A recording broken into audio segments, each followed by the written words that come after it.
My primary concern as the vice president, Margaret, is to look after the American people. And now that we know that we have vetting problems with a lot of these refugee programs, we absolutely cannot unleash thousands of unvetted people into our country. These people are vetted. Good.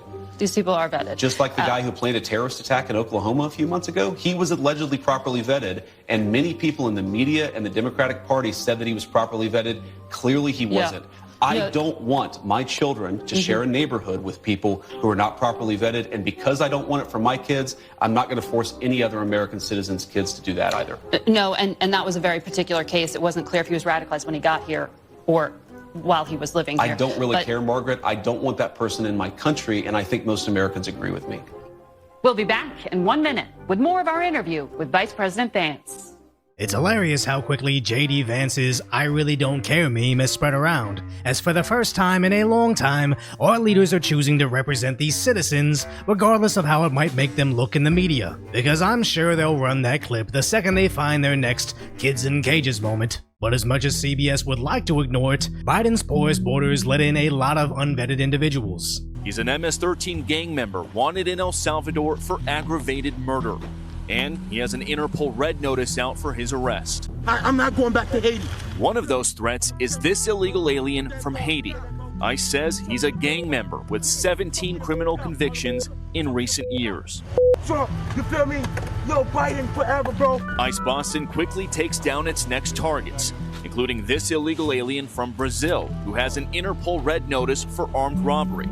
This Salvadoran illegal alien charged locally with and released by a sanctuary jurisdiction. Señor, ¿cómo se llama? And this Dominican illegal alien charged with assault with a deadly weapon and heroin trafficking.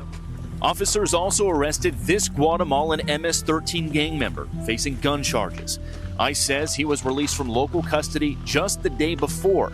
Their detainer request was ignored because of sanctuary policies. And not just the criminals, but just a culture where people feel comfortable mobbing you on the streets to protest Trump's policies. I'd imagine most citizens don't want those individuals in their community, and those that say they do are probably the people in Martha's Vineyard. But what I really think is happening here is the media isn't prepared for our politicians to push back from bad press. She's used to a vice president like this. No, and that was a very particular case. It wasn't clear if he was radicalized when he got here.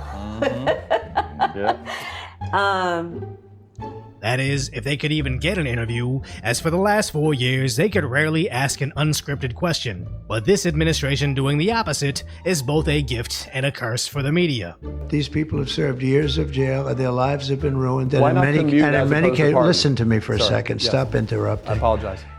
They served years in jail, and if you look at the American public is tired of it. Take a look at the election. As putting the press in their place is basically a matter of policy now. Although Trump did do it last time around, I think that's what enables Vance to follow suit. And even random Republicans in Congress from Tennessee. This is not Fox, Congressman. You can't just spin a tail and pull the wool over people's eyes. Yeah. This is CNN. This is the news. We are asking you to come on and tell the truth.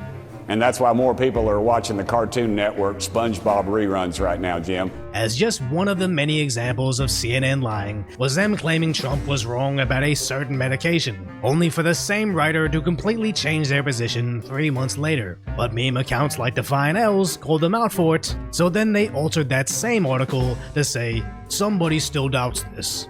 That's why even left-wing audiences laugh at CNN's credibility. I know you guys are objective over there, that you just report the news as it is. Oh, I know. CNN makes it. I know. Is that supposed to be a laugh line? I wasn't supposed to be, but I guess it is. And exposing CNN for their past lies has become my favorite pastime, but it's twice as funny when Representative Burchett says more people watch reruns of SpongeBob SquarePants than CNN, because not only is it true, but you'd actually be more informed if you did. So if you appreciate my concise, light-order commentary on the tragic status that is today's reality, hopefully I've earned your subscription, then go check out the video on how Trump blasted the LA mayor so badly they actually had to take her mic away.